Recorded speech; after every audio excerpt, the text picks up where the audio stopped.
Lucky Colt Glue presents Electromatic Radio's Streamline Theater Playhouse. This week, Charles Dickens' Immortal Christmas Carol, starring Hans Firkin as Ebenezer Scrooge and Melvin Zant as the Ghost. We open on Scrooge's cold, damp, and miserable Victorian London apartment. It is night, and Scrooge is sitting before a tiny miserly fire, eating a small bowl of dust before retiring to bed. Heh! Christmas! Humbug! Merciful heavens! A ghost disguised as an underdone potato! Scrooge, I represent your past, present, and future.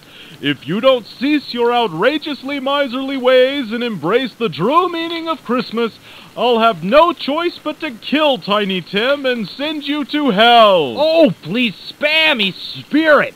You've taught me a valuable lesson, and I swear to keep the true meaning of Christmas in my heart for the rest of my days. Then you are spared, Scrooge. But let this be a warning to you. If you...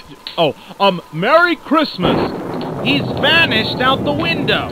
Hello down there. What day is this, boy? Why, Christmas Day, sir. And God bless us, everyone. That was Hans Firkin as Ebenezer Scrooge, Melvin Zant as the Ghost, and Sir John Gielgud as the Boy.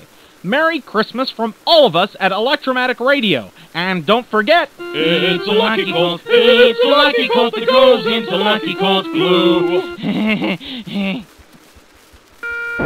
Oops, didn't you check the time code on that transcription? It said 1 hour 38 minutes on it. 1 minute 38 seconds, Gray. Okay, so I goofed. What now? No big deal. Evie has a pre-programmed Christmas protocol that'll kick in.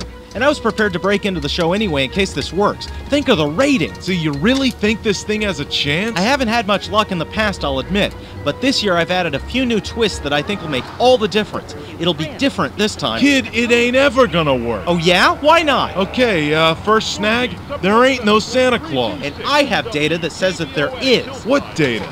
What data? Listen to this. December 25th, 1955. A family of 4 in Kenosha, Wisconsin were awoken at 2:35 a.m. by sounds coming from their living room and what was described as sounding like a huge animal or animals wandering around on the roof. Upon investigation, they discovered that cookies that had been left in their living room had been mysteriously eaten, and a nearby glass of milk, formerly full, was empty. Gaily wrapped presents had appeared from nowhere under their tree, and all this despite the fact that both the front and back doors, along with all of the windows, were securely locked. When police later searched the roof, they discovered hoof prints and other strange tracks in the snow, along with trace amounts of what lab tests later proved to be, get this, reindeer hair. Wow. That's nothing. Here's another one. December 24th, 1967. At 11:36 p.m., a Mrs. Agnes Padbury of Bangor, Maine, caught a glimpse of a mysterious laughing figure disappearing up her chimney, seemingly impervious to the fire in her fireplace. The figure was described as having twinkling eyes, a cherry-like nose, and a belly that shook, and I quote, like a bowl full of jelly. What do you think of that, huh? Those people were drunk off their butts on eggnog. Oh, sure, maybe 1 or 2, but all of these eyewitnesses, many of them respectable community members, policemen, bankers, priests, nuns, monks, popes, junior popes. Would you dare tell a junior pope that he didn't see a fat little man in a red suit flying around in the sky because he was drunk? Would you? I didn't think so.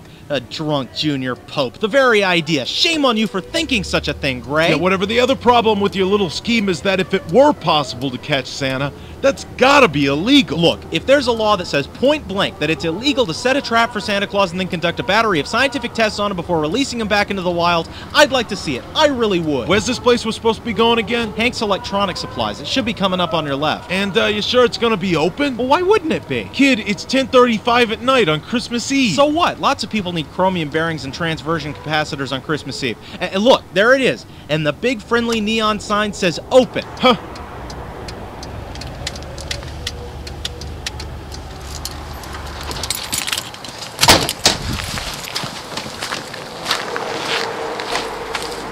Hey, Hank. Hey, Matt, cold enough out there for you?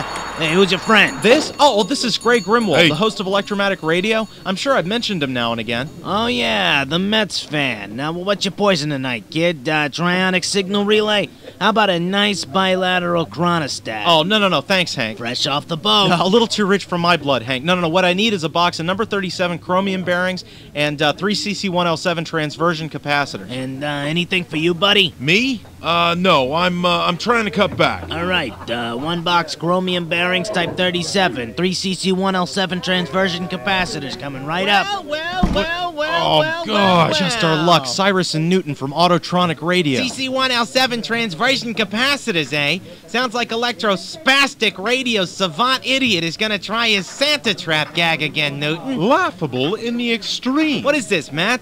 5 years running? Give it up. I thought you scumps had a radio station to run, but I suppose dead air doesn't matter much when no one is listening. Oh, we're running a delightful old transcription of A Christmas Carol starring Lionel Barrymore. And ours will run a whole half hour. I know how tricky those time codes can be. As you're about to find out, it's not as tricky as talking when you're wearing your tongue as a necktie. Here you go, Matt. Bearings and capacitors. Total comes to $759. But seeing how it's Christmas, I'll give them to you for a fin. Thanks, Hank. Hey, all right. Matt, you should save those components to keep that aging abacus you have the chutzpah to call a supercomputer up and running. Don't you dare drag Evie into this. You know what they say about guys who give their supercomputers pet names? Oh, can't be half as bad as what they say about people who spend every Christmas Eve building elaborate traps to catch mythical holiday figures.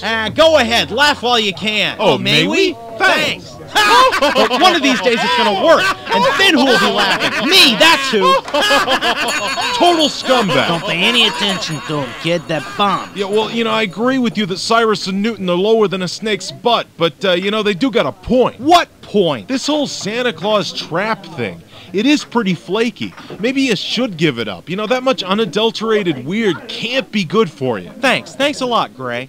Hey, kid, what did I do? Matt isn't doing any harm, is he? Let him do his thing. It ain't normal, Hank. It's really frickin' strange. And that's your job to decide what's normal, Grimwald? Listen, usually I'd say it's none of my business, but this kind of constant disappointment can't be healthy for the kid. It just ain't gonna happen. And you're sure of that, are you? Aren't you? It's Electromatic we're talking about here, Grimwald. The place has a reputation. Things happen there. You must know that by now. Oh, I think I see what you mean. Do you? Yeah, thanks. I'll catch you later. Hey, kid. Grimwald, I don't think you understood a thing. All right, you mugs, last call.